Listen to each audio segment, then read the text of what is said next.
Okay, welcome back to American Agenda. We just heard from Secretary of State Antony Blinken in Tel Aviv talking about the Hamas in the war with Israel right now, and we want to bring in our guest to help break that down. Joining us now to discuss is former spokesperson for the Israeli consulate, Shahar Azani, and spokesperson for Israeli Prime Minister Benjamin Netanyahu, Tal Heinrich. We thank you both for coming on. Tal, I'm going to start with you. A lot to digest right there. Let's start with the ceasefire. Hamas proposed a 135-day ceasefire. Netanyahu has rejected it, saying that we believe victory maybe is just a few months away. So talk about that. Well, we just heard Secretary of State Antony Blinken referring to Hamas's terms as non-starters. And I'll say this, we want to see all hostages released immediately and unconditionally. We are pursuing every possible avenue diplomatically and also militarily to bring about their release. We want to reach another framework, but my prime minister articulated the red line, so to say, of any potential deal. And it cannot include the release of thousands of Palestinian prisoners who were involved in terrorism one way or another. Thousands will not be released, and it will not include the complete pullout of IDF forces from the Gaza Strip. He said it today. We will accomplish all three goals of our war in Gaza, a war that we didn't start and we didn't want. We will make sure that all hostages return home. We will make sure that Hamas is eliminated and that Gaza will never pose a terror threat to us again.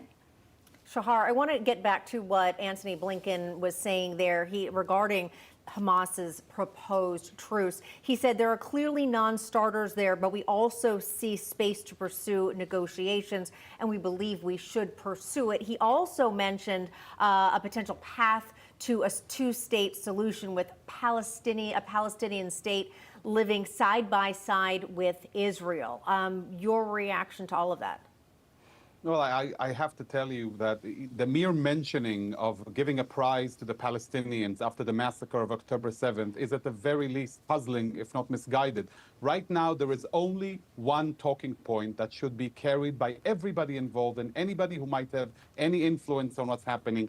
And that's the fact that we still have so many innocent young girls, women, children. Kfir Bibas, young Kfir Bibas, who just marked his first birthday, is still held by these monstrosities of savages. I think that and that alone should stand in between anything that deals with these barbarian terrorist organizations. And until that they are released, we can not even begin to discuss what's going to be in the next phase. A Palestinian state based on what? The Palestinians had the Gaza Strip. They had the opportunity to build Singapore. They built a city of evil that brought about the most horrific act of anti-Semitic vile terror against innocent Israelis.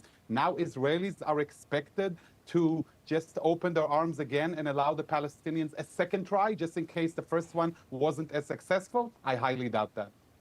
Blinken, Tal, talked about that two-state solution here. And do you see that, to Shahar's point, as a reward for what they did on October 7th? Just basically what he just said in a nutshell. What's your reaction to that? Israelis have always wanted peace, and Newsmax reported it. I think I was on Newsmax the day of when the Abraham Accords were signed. The Palestinians never wanted to join the circle of peace because they never wanted a state next to Israel, but rather a state instead of Israel. And the fact of the matter is that every time Israel made more concessions, gave more territorial withdrawals, more economic incentives, it was answered with more bloodshed, more missiles raining on our communities, buses exploding in our cities after the Oslo Accords. So if we want to talk about a real, durable, sustainable peace, and not just empty slogans, the right conditions have to be in place first. The Palestinian society must de-radicalize. Gaza must be demilitarized. And as the Prime Minister stated, the Palestinians should have all of the powers to govern themselves, but none of the powers that can threaten Israel. Because Israel without security, is it peace? Does it seem like peace to anyone? It's not peace. Yeah, Tal, I want to follow up there. I know, of course, you are a spokesperson for Prime Minister Netanyahu, and I know even during the break you were in touch with his office. Can you just give us a little bit of a sense of what he is dealing with? Because he has so many people who are calling for him to resign, so many people saying horrible things about him, but at the same time, he's involved in something that I can only imagine is a nearly impossible situation. Just take us inside a little bit. The Prime Minister is laser focused on accomplishing the 3 goals of this war that I just stated.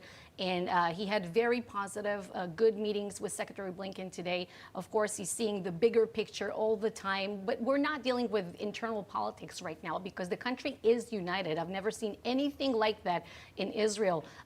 If it's in, we have a unity government in place, and also you see it all over the place where you go and you speak to people. Israel has never been in a state of this kind. All right, we're going to have to leave it there. Tal Heinrich and Shahar Azani, thank you so much. Such a lot to discuss on this topic. Sorry, we're out of time.